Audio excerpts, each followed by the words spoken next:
को काममा पीलाई चाहिँ सेन्टरमा राखिएको थियो हैन। अब हामीले फर्स्ट लेक्चरमा पनि जस्तो मैले केही पोइन्ट गर्दै थिएँ तपाईहरुलाई पी को क्यारेक्टरहरु।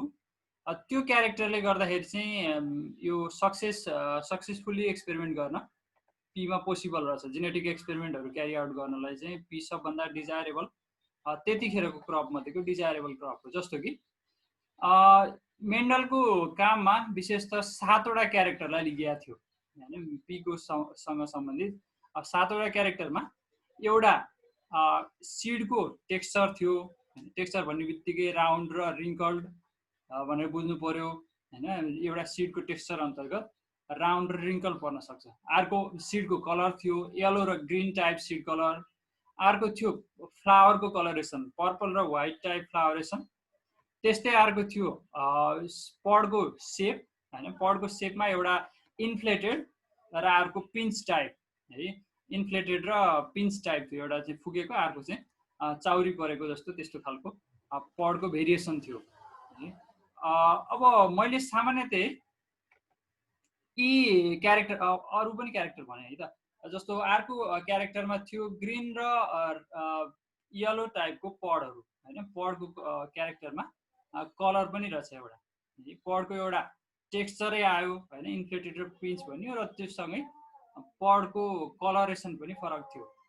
त्यसलाई पनि अलग्गै क्यारेक्टरको रूपमा स्टडी गरियो। त्यस्तै अर्को फ्लावरको बियरिङ पोजिसन, एउटा एक्सियल र अर्को टर्मिनल बियरिङ भनेर यस्तो खालको दुईटा फिचरहरु पाइयो त्यो क्यारेक्टरमा है। फ्लावर बियरिङमा चाहिँ दुईटा चाहिँ फिचरहरु पाइएको थियो। त्यस्तै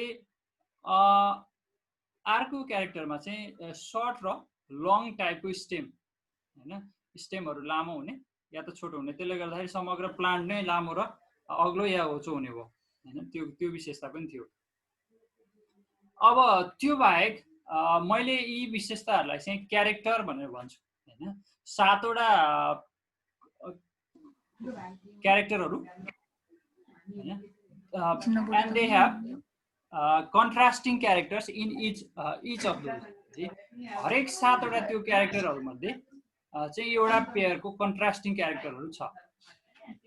त्यो भनेर बुझ्नु पर्छ। जस्तो अब सीडको कलर हेर्दाखेरि दुई किसिमका येलो र ग्रीन आयो हैन। त्यसमा एउटा पेयरको कन्ट्रास्टिङ क्यारेक्टरहरु अथवा दुईटा क्यारेक्टरहरु कन्ट्रास्ट एक आपसमा भिन्नता देखिने खालका क्यारेक्टरहरु छन्। त्यस्तो खालको क्यारेक्टरलाई चाहिँ a pair of contrasting characters भनिदो रहेछ। त्यो कुरा पनि जानिराखौं। अब त्यस्तो खालको 7 वटा क्यारेक्टरमा चाहिँ मेन्डलले स्टडी गरे हैन। अब त्यो कन्भिनियन्स के भयो भन्दाखेरि एउटा त क्यारेक्टरहरु सजिलै देखिने हैन। ती सबै 7 वटा क्यारेक्टरहरु इजिली नोटिसेबल छन्, अब्जर्भेबल छन्। त्यो सँगसँगै अरु फिचरहरु चाहिँ जस्तो सेल्फ पोलिनेटिङ टाइप अफ क्रप भए हुनाले पी लाई चाहिँ क्रसिङ गर्न सजिलो भयो। क्रसिङ गर्नु पनि परेन एक त हैन। क्रसिङ भन्नाले म्यानुअल क्रसिङ भनेर बुझ्नु पर्यो। म्यानुअल क्रसिङ गर्नु परेन, सेल्फ पोलिनेटिङ भए हुनाले आफै पोलिनेट हुन गयो हैन। आफै पोलिनेट भएपछि समस्या पनि भएन। यदि फेरि अर्को पोजिटिभ पक्षमा चाहिँ it was easy to cross as flowers are relatively large. यदि क्रसिङ गर्न आवश्यकता पर्यो भने त्यस्तो केसमा क्रसिङ पनि सजिलै हुने भयो, किन भन्दा convenience due to large size flowers हैन, त्यो प्राप्त हुने भयो। त्यस्तै अर्को easy to cultivate and only took a season to raise a single generation. Cultivation गर्न सजिलो। Seeds are large and have good germination in general. तपाईले पी को पक्कै पनि सीड देख्नु भएको छ, कति लार्ज साइजको सीड हुन्छ हैन। लार्ज साइज सीडको फाइदा चाहिँ के हुन्छ भन्दाखेरि नरिशमेन्ट राम्रो गर्छ त्यसले ग्रोइङ सीडलिङलाई हैन। त्यो हुनेबित्तिकै जर्मिनेसन रेट ओभरअल चाहिँ राम्रो खालको देखिन्छ, गुड परफर्मेन्स देखिन्छ। त्यस्तै plants also take little space to grow. त्यस्तै varieties had sharply defined inherited differences. यी भेराइटीहरुको पनि त्यतिखेर अब बहुप्रचलित भेराइटीहरु मेन्डलको पालामा चलेको भेराइटीहरुमा पनि यस्तो खालको कन्ट्रास्टिङ क्यारेक्टरहरुमा चाहिँ डिफरेन्स पाइन्थ्यो है। भेराइटीहरु त्यस्तो खालको डिफरेन्ट भेराइटीहरु पाइन्थ्यो। कुनै एउटा क्यारेक्टर लियो भने त्यसको पेयरमा चाहिँ कन्ट्रास्ट पाउने भेराइटीहरु पाइन्थ्यो। जस्तो एउटा भेराइटीमा चाहिँ राउन्ड कलर सीड पाइयो भने अर्को खालको भेराइटी लियो भने त्यसमा चाहिँ रिङ्कल खालको पाउन सजिलै पाइन्थ्यो। त्यस्तै अब यो त सीडको सेपमा भयो हैन। अब सिडको कलरेसनमा, पडको कलरेसनमा, पडको टेक्सचरमा यी सबै क्यारेक्टरहरूमा चाहिँ कन्ट्रास्टिङ यो पेयरहरू पाउन, कन्ट्रास्टिङ पेयर अफ भेराइटिजहरू पाउन चाहिँ सजिलो पर्थ्यो त्यतिखेर पनि। अहिले पनि सजिलै छ है, अहिले पनि गाह्रो छैन, यो पीमा चाहिँ एक्सपेरिमेन्ट गर्न सजिलो छ। यी भए convenience due to or suitability of pea for genetic experiment होइन। त्यो तपाईँहरूको प्राय गरेर इक्जाममा पनि यसरी नै सोधिरहेको हुन्छ, पीको कारणले कसरी सजिलो हुन्छ अथवा कुन कुन पीको क्यारेक्टरमा चाहिँ मेन्डलले स्टडी गरे भन्ने हिसाबले क्वेसन सोधिरहेको हुन्छ। त्यसलाई नोट गरौँ। क्यारेक्टरहरूको लागि चाहिँ फर्स्ट लेक्चरमा रिफर गर्नु होला है, मैले त्यसमा पनि लेखिदिएको छु।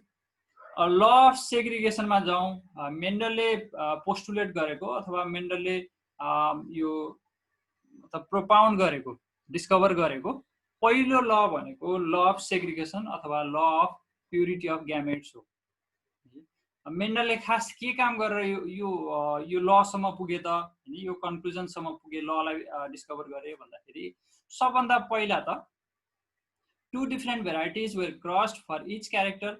Mendel uniformly found that F1 was of only one type. यो हरेक यस पछाडिको 5-10 वटा स्लाइडमा आउने हरेक टर्महरू चाहिँ इम्पोर्टेन्ट छ है। सबै टर्मलाई तपाईहरु मनन गर्ने प्रयास गर्नुस्, एकदमै यो डेप्थमा लिने, हरेक टर्मलाई चाहिँ यो डिफरेन्स सहित यो कुनै टर्मले के भन्न खोजेको हुन्छ, कुनैले के भन्न खोजेको हुन्छ, यसको बारेमा चाहिँ क्लियर भएर जाउँ, सुरु नै देखि क्लियर भएर जाउँ। जस्तो फर्स्ट सेन्टेन्समा फर्स्ट पोइन्टमा चाहिँ F1 भनेर भनेको छ। कुनै दुईटा भेराइटीलाई क्रसिङ गर्यो भने when two different varieties were crossed, Mendel uniformly found F1 was of only one type भनेको छ। अब F1 भनेको के रहेछ त भनेर यो सेन्टेन्सबाट पनि बुझ्न सकियो हैन। दुईटा भेराइटी क्रस गर्यो भने त्योबाट आउने पहिलो जेनेरेसन अथवा पहिलो सीड, कुनै एउटा सीड भनेको चाहिँ F1 सीड हो। अब सुरुमा दुईटा भेराइटी क्रसिङ गर्नु भनेको ती त प्यारेन्टल पुस्ता भए, प्यारेन्टल जेनेरेसन भए, र त्यस पछाडि प्यारेन्टबाट निस्कने पुस्ता भनेको अथवा जेनेरेसन भनेको F1 जेनेरेसन हो। यो कुरालाई नोट गर्नु होला। त्यस्तै however when these F1 plants were permitted to self fertilize and reproduce, both original varieties now appeared in F2. ल मेन्डलले गरेको अर्को काममा के पनि नोटिस गरे भन्दा पहिलो त के नोटिस गरेर चाहिँ सबै F1 हरू कुनै एउटा प्यारेन्ट जस्तो मात्रै देखियो अरे है। दुईटा कस्तो खालको भेराइटी ल्याएको थिए भन्दा डिफरेन्ट खालको भेराइटी ल्याएको थिए। डिफरेन्ट के को टर्ममा भन्दाखेरि पेयर अफ कन्ट्रास्टिङ क्यारेक्टरमा डिफरेन्स भएका भेराइटीहरू ल्याएको थिए हैन। त्यस्तो ओरिजिनल भेराइटी प्यारेन्टल भेराइटीहरूलाई लिएर क्रसिङ गर्दाखेरि F1 आयो। त्यो F1 को क्यारेक्टर कस्तो भयो त, एपियरेन्स कस्तो भयो त भन्दाखेरि uniformly similar to only one type of those two varieties. दुईटा मध्ये कुनै एउटा भेराइटीसँग मात्रै त्यो F1 को क्यारेक्टर एपियरेन्समा सिमिलर भयो। त्यो यिनको फर्स्ट नोटिस रह्यो हैन, मेन्डलको पहिलो नोटिस त्यो रह्यो। त्यस्तै अर्को नोटिस के गरे त भन्दा when these F1 plants were permitted to self fertilize and reproduce, both original varieties now appeared in F2. अब F2 भनेको चाहिँ के हो त भन्दाखेरि हामीले जेनरलाइज गर्न सक्यौं हैन। जसरी F1 भनेको प्यारेन्टहरु बीच क्रसिङ गराएर पहिलो जेनेरेसन आयो, त्यसलाई F1 भनिदो रहेछ भने अब F1 लाई क्रसिङ गरायो, F1 बीच नै सेल्फ फर्टिलाइजेसन अथवा इन्टर क्रसिङ गरायो भने चाहिँ त्यसलाई F2 भनिन्छ है। F1 कस्तो खालको देखिन्छ, यसको जेनेटिक मेकअप अथवा अरु क्यारेक्टरको विशेषता हैन, त्यसको बारेमा डिटेलमा पछाडीको स्लाइडहरुमा कभर हुन्छ। अहिलेलाई के बुझौं भन्दाखेरि F2 भनेको चाहिँ F1 बाटै सेल्फ फर्टिलाइजेसन भएर रिजल्ट हुने अर्को पुस्ताको इन्डिभिजुअलहरु है। F1 पछाडी सेल्फ फर्टिलाइजेसनबाट बन्ने अर्को जेनेरेसन भनेको F2। तिनीहरुको विशेषता के देखे त मेन्डलले भन्दाखेरि सबै प्लान्टहरु एकै खालको सबै प्लान्टहरु कोही प्यारेन्ट 1 जस्तो, कोही चाहिँ प्यारेन्ट 2 जस्तो देखियो हैन। सबै एकै खालको देखिएन, दुईटै खालको प्यारेन्टको क्यारेक्टर चाहिँ यो F2 मा जाँदाखेरि आयो इन्डिभिजुअलहरुको। यस्तो खालको नोटिस पनि मेन्डलले F2 जेनेरेसनमा गरे। फर एक्जाम्पल यहाँ अर्को एक्जाम्पल सहित छ, द स्मुथ F1 सीड्स। अब स्मुथ F1 सीड बनाएको थियो मानव F1 जेनेरेसनमा, कसरी भन्दाखेरि क्रस बिट्विन स्मुथ र रिङ्कल्ड गरेर है स्मुथ र रिङ्कल्ड टाइप दुईटा प्यारेन्टहरू P1 र P2 बीच क्रसिङ गरायो भने F1 एकै खालको आउँदो रहेछ कस्तो खालको आउँदो रहेछ स्मुथ टाइप आउँदो रहेछ र त्यो स्मुथ टाइपलाई फेरि सेल्फ फर्टिलाइज गरिदियो भने F1 लाई सेल्फ फर्टिलाइज गरिदियो भने F2 मा जाँदाखेरि 5474 वटा सिड चाहिँ स्मुथ टाइप र 1850 सिडहरू रिङ्कल टाइप डिस्कभर भयो रिकभर भयो हैन यो भन्नुको अर्थ दुवै टाइपको प्यारेन्टहरू चाहिँ F2 इन्डिभिजुअलहरूमा पाइयो है दुईटै प्यारेन्टल क्यारेक्टरहरू F2 इन्डिभिजुअलहरूमा पाइयो भन्न सकिन्छ अब त्यस्तै अर्को इक्जाम्पल पनि छ माथि त अब कलरको सरी यो सिडको टेक्सचरको कुरा रह्यो स्मुथ र रिङ्कल भने अब कलरको क्यारेक्टर लिने हो भने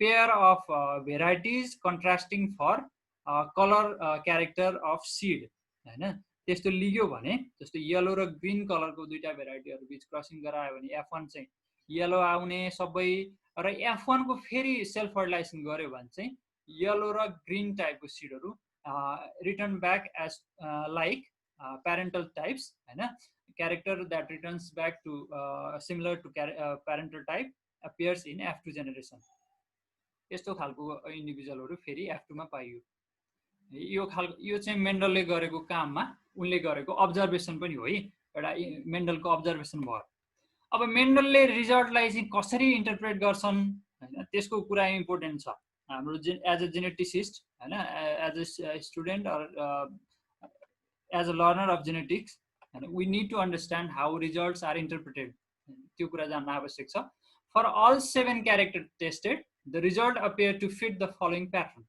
अब सबै 7वटा क्यारेक्टरमा यिनले स्टडी गरे अलग अलग रूपमा यो सबैमा चाहिँ लागू हुने नियम जेनरलाइजेबल नियम चाहिँ के छ त भन्दा यहाँ इनलिस्ट गरेको छ फर्स्टमा F1 derived from crosses between two different varieties showed only one of the traits and never the other.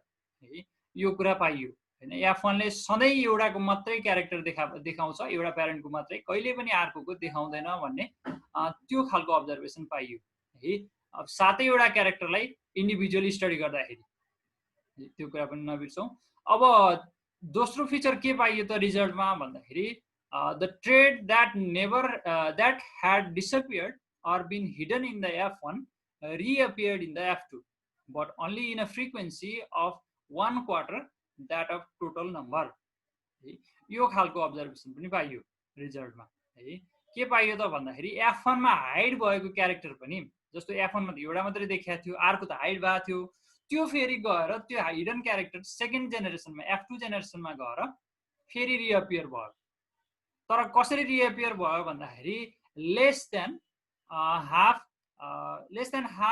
Of original population हैन लेस देन हाफ अर्थात अझ 1/4 मा एक्ज्याक्टली भन्नु पर्दा त्यो फ्रिक्वेन्सीमा चाहिँ इन्डिभिजुअलहरू त्यो क्यारेक्टर बोकेर एपियर भयो हैन F1 मा हिडन भएको क्यारेक्टरहरू बोक्ने इन्डिभिजुअलहरू जम्मा 1/4 मात्रै रहे It did not matter which parent variety provided the pollen and which the ova. Reciprocal crosses in which each of two varieties was used to provide male and female parents. अर्थात अब reciprocal cross को बारेमा बुझौं always give the same results है reciprocal cross भन्नाले कस्तो हो त भन्दाखेरि एक पटक मेल ए हुने भो फिमेल बी हुने भो अब त्यसैलाई रिभर्स गरिदिने हैन किन भन्दा पी प्लान्ट भनेको हर्मोफ्रोडाइट टाइप क्रप हो हैन हर्मोफ्रोडाइट टाइपको फ्लावर हुन्छ यसमा दुईटै मेल फ्लावर पनि हुन्छ फिमेल फ्लावर पनि एउटै फ्लावरमा हुन्छ मतलब फिमेल अर्गन र मेल अर्गन त्यो भन्नेबित्तिकै के भयो त भन्दा एक पटकमा एउटा कुनै फ्लावरलाई मेलको रूपमा पनि युज गर्न सकिन्छ या त फिमेलको रूपमा पनि युज गर्न सकिन्छ है या त त्यसको अर्डर रिभर्स गरिदिन पनि सकिन्छ त्यो भएर चाहिँ दुईटा प्लान्टहरु लियौं सपोज दुईटा प्लान्टहरु लिने र त्यो प्लान्टको दुईटा फ्लावरहरु लिने हैन एउटा प्लान्टको एउटा फ्लावर अर्को प्लान्टको अर्को फ्लावर त्यसो गर्दाखेरि के हुने भयो त भन्दा दुईटा भेराइटीहरुमा दुईटा प्लान्टले दुईटा भेराइटी जना छ भन्ने बुझौं एकछिनलाई त्यसो हुँदाखेरि भेराइटी ए लाई चाहिँ एकपटक मेल मान्ने भेराइटी ए को फ्लावरलाई चाहिँ मेल मात्र राख्ने फिमेल हटाइदिने र भेराइटी बी को चाहिँ फिमेल मात्रै राख्ने, मेल हटाइदिने हैन। त्यो एकपल्ट गर्न सकियो, त्यसरी पनि क्रस गर्न सकियो, या त त्यसलाई रिभर्स गरिदिएर भेराइटी ए मा फिमेल राखिदिने, मेल हटाइदिने, र भेराइटी बी मा चाहिँ मेल राखिदिने, फिमेल हटाइदिने पनि गर्न सकियो हैन। त्यो सिस्टमको क्रस यसरी रिभर्स गर्ने खालको क्रसलाई चाहिँ रेसिप्रोकल क्रस भनिन्छ। र यस्तो खालको क्रसबाट जहिले पनि अब्जर्भेसन के आयो त, यो सातैवटा क्यारेक्टर कन्ट्रास्टिङ क्यारेक्टरमा भने सेम अब्जर्भेसनहरू आयो, सेम रिजल्टहरू आयो है। जस्तो फिमेल ए र मेल बी भनेको र फिमेल बी र मेल ए भनेको रिजल्ट एउटै आयो है, सेम खालको।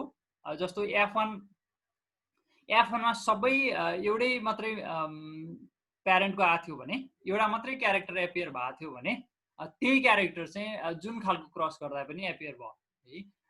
रेसिप्रोकल मध्ये हैन, यो जुन खालको कम्बिनेसन पनि बाट पनि सेम खालको रिजल्ट प्राप्त हुने रहेछ।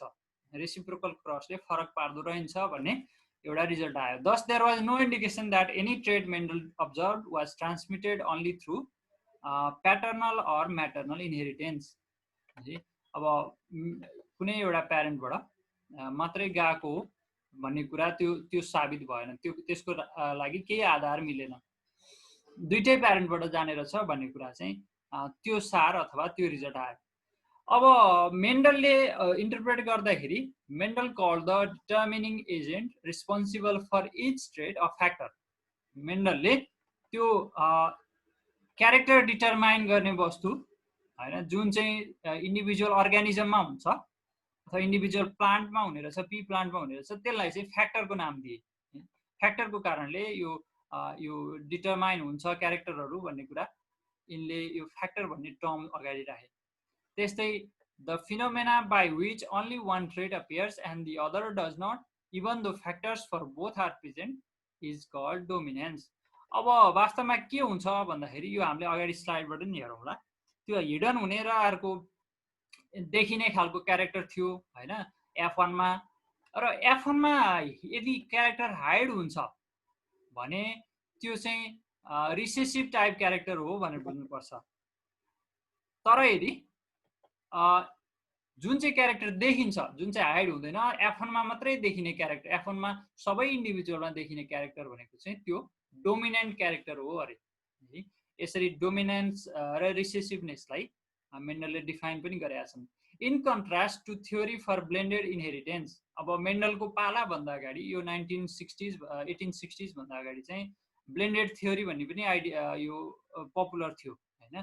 ब्लेन्डेड थ्योरीमा चाहिँ के कन्सिडर गरिन्थ्यो भन्दाखेरि all traits as becoming blended and diluted in hybrid offspring है। यस्तो हुँदैन, हाइब्रिड अफस्प्रिङमा चाहिँ डाइल्युसन हुन्छ भन्ने खालको पहिला आइडिया थियो हैन। दुईटै प्यारेन्टबाट जाने र त्यसको बराबर खालको कन्ट्रिब्युसन भएर दुईटै घुलेर बस्ने, एक आपसमा नछुट्टिकन हैन, एक आपसमा मर्ज हुने खालको, त्यस्तो ब्लेन्डिङ हुने खालको इनहेरिटेन्स को मोडल पहिले थियो प्रचलनमा भने। अब मेन्डल गए पछाडि, मेन्डलको एक्सपेरिमेन्ट पछाडि चाहिँ फ्याक्टरहरू यो कहिले पनि चेन्ज हुँदैन, फ्याक्टरहरू आफैमा चेन्ज हुँदैन, तर यिनीहरूले एक आपसमा बस्दाखेरि, सँगै आउँदाखेरि यिनीहरूले डोमिनेन्स र रिसेसिभनेसको बिहेभियर देखाउँछ हैन। एक आपसमा मर्ज हुँदैन फ्याक्टरहरू, तर यिनीहरू चाहिँ दुईटा एकै पटकमा इन्डिभिजुअलहरूमा आउँदाखेरि, सँगै आउँदाखेरि, जस्तो F1 मा आउँछ, दुईटै प्यारेन्टबाट आउने हुन्छ फ्याक्टर प्यारेन्ट 1 बाट पनि एउटा फ्याक्टर आउने भयो, प्यारेन्ट 2 बाट पनि फ्याक्टर आउने भयो।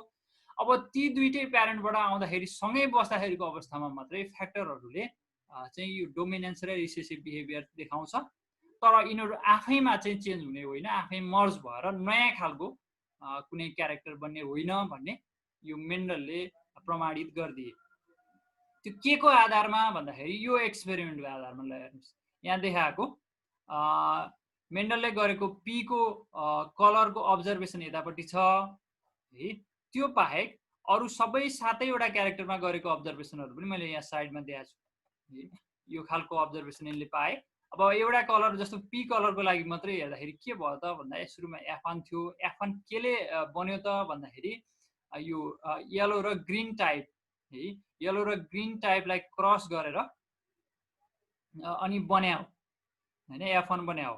F1 कस्तो बन्यो त भन्दाखेरि एकै खालको मात्रै बन्यो कस्तो बन्यो येलो टाइप मात्रै बन्यो हैन र त्यो येलो टाइप F1 लाई ग्रो गर्दाखेरि F2 बन्यो हैन ग्रो गर्नु भन्नुको अर्थ चाहिँ के हो त भन्दाखेरि त्यसलाई सेल्फ फर्टिलाइज हुन दिनु है येलो टाइप जुन इन्डिभिजुअलहरु छन् F1 सीडहरु त्यसलाई चाहिँ ग्रो गर्नु र सबैलाई चाहिँ सेल्फ फर्टिलाइज हुन अवसर दिने है त्यो गर्दाखेरि के भयो त भन्दाखेरि F2 मा गएर दुईटै क्यारेक्टर पाइयो येलो पनि पाइयो ग्रीन पनि पाइयो येलो पनि पाइया छ येलो चाहिँ 21 मध्ये 28 मध्ये 21 वटा येलो र 28 मध्ये चाहिँ 7 वटा येलो जम्मा जम्मी यसरी यो प्रोपोर्सनमा चाहिँ इन्डिभिजुअलहरु पाइयो F2 मा कलरको लागि त्यस्तै अब यतापट्टि पनि अलि अर्को फिनोमेना छ यसलाई पछाडी कभर गरौँला जो यस्तो खालको F1 मा नै सेल्फिङ हुन नदिने F1 को इन्डिभिजुअललाई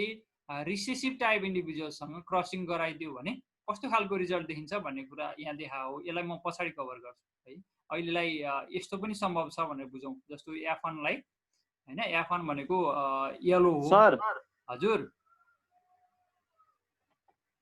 भन्नुस् र यो 1 मा छ नि जुन राउन्ड र विंकल सीडलाई क्रस गराछ नि छ अनि त्यसमा चाहिँ जुन अल राउन्डेड आयो त्यसमा चाहिँ अल रिंकल सीड आएर अनि फेरि F2 को जेनेरेसनमा चाहिँ फेरि सेम नै आउँछ रेशियो सर यो अब्जर्भ डाटालाई पनि हेरौं है यो सातैवटा क्यारेक्टरमा मेन्डलले क्रस गर्दाखेरि के पाइयो त भन्दाखेरि एउटा पेयर अफ कन्ट्रास्टिङ क्यारेक्टरलाई एक पटक लिगे यिनले हैन भन्नुको अर्थ दुईटा भेराइटीहरु जुन छन् फरक क्यारेक्टर भएका भेराइटीहरुलाई एक पटक यिनले एउटा क्यारेक्टर हेरेर क्रसिङ गरे है एक पटकको क्यारेक्टर लिगेर क्रसिङ गरे जस्तो एक पटकमा एउटा भेराइटी राउन्ड टाइपको लिगे अर्को भेराइटी रिंकल टाइपको लिगे त्यसो गर्दाखेरि के आयो त भन्दा ती दुईटा भेराइटी बीच क्रसिङ गर्दा के आयो भन्दाखेरि सबै राउन्ड खालको मात्रै सीडहरु आयो F1 इन्डिभिजुअलमा F1 सीडहरु है F1 सीडहरु आयो अब त्यो सीडलाई फेरि पुनः ग्रो गरियो है पुनः ग्रो गर्दाखेरि अनि यिनीहरुलाई फेरि सेल्फ फर्टिलाइज हुन दिइयो है सेल्फ फर्टिलाइज हुन दिइयो भने के हुँदो रहेछ त भन्दाखेरि अब F2 सीड आउँछ F2 सीडलाई फेरि ग्रो गर्ने हो F2 सीडलाई ग्रो गर्दाखेरि यस्तो खालको रिजल्ट देखियो 5474 1850 खालको यो दुईटा प्रोपोर्सनमा इन्डिभिजुअलहरु पाइयो हैन राउन्ड र रिंकलबाट राउन्ड र रिंकलडै टाइप रिटर्न भयो तर ओरिजिनल प्यारेन्टको भन्दा फरक प्रोपोर्सनमा जस्तो यहाँ चाहिँ अब 2.96:1 को रेशियोमा F2 इन्डिभिजुअलहरु पाइयो राउन्ड र रिंकलहरु त्यस्तै सबै क्यारेक्टरहरु बीच हैन मा चाहिँ अल रिंकल आउने टाइप हुन्थ्यो कि नै रिंकल आउनको लागि के हुन पर्यो भन्दाखेरि अब डोमिनेन्सको कन्सेप्टतिर जानु पर्छ डोमिनेन्सको कन्सेप्टले के भन्छ भन्दा F1 मा जस्तो खालको क्यारेक्टर देखिन्छ त्यही खालको क्यारेक्टर चाहिँ डोमिनेन्ट क्यारेक्टर हो अरे हैन अब भन्नुको अर्थ यो F1 मा सबै राउन्ड देखिया छ हैन F1 राउन्ड देखिनु सबैको अर्थ के हो त भन्दा राउन्ड टाइप चाहिँ डोमिनेन्ट क्यारेक्टर हो र F2 मा के देखिन्छ भने राउन्ड टाइप क्यारेक्टरको मेजोरिटी देखिन्छ है सनै त्यो खालको बिहेभियर देखिन्छ जस्तो यहाँ पनि अब 21:7 छ हैन राउन्ड डोमिनेन्ट भए हुनाले सरी येलो डोमिनेन्ट भए हुनाले येलो छ यो F2 मा पनि येलो चाहिँ प्रोपोर्सनमा धेरै छ अब सबै क्यारेक्टरमा चाहिँ जुन F1 को फिनोटाइप रह्यो जुन F1 ले एक्सप्रेस गर्यो देखायो त्यही खालको क्यारेक्टरमा चाहिँ F2 मा मेजोरिटी आउँछ 3:1 को रेशियोले मेजोरिटी आउँछ तपाईले यो एउटै कुरा हो यो खाली नम्बर मात्रै अब कहिलेकाहीँ अब येलो र ग्रीन को क्रस गर्दाखेरि धेरै इन्डिभिजुअलहरु मेन्डलले पाए हैन धेरै अब सीडहरु इनले जोगाउन सके हैन कोहीमा चाहिँ थोरै सीडहरु जोगाउन सके तर समग्रमा यसरी सरदर हेर्दाखेरि रेशियो चाहिँ सेम आउँछ इन्डिभिजुअलहरु जति भए पनि रेशियो चाहिँ एकदमै क्लोज टु 3:1 को रेशियो छ अब यसलाई कसरी इन्टरप्रेट गर्ने हैन केही टर्महरु सहित हेरौं हामी एकछिनलाई पज गरौं हैन अब त्यसपछि फेरि 10-15 मिनेटको टाइम लिएर अब यो इन्टरप्रिटेसन र ललाई चाहिँ एउटा डेफिनिसन दिनुपर्ने छ त्यो काम गरौँ ल लगभग 2 मिनेट जति पज गरौं हामीसँग टाइम पनि सकिन लाग्छ यो बीचमा केही क्वेशन छ भने सोध्नुहोस् है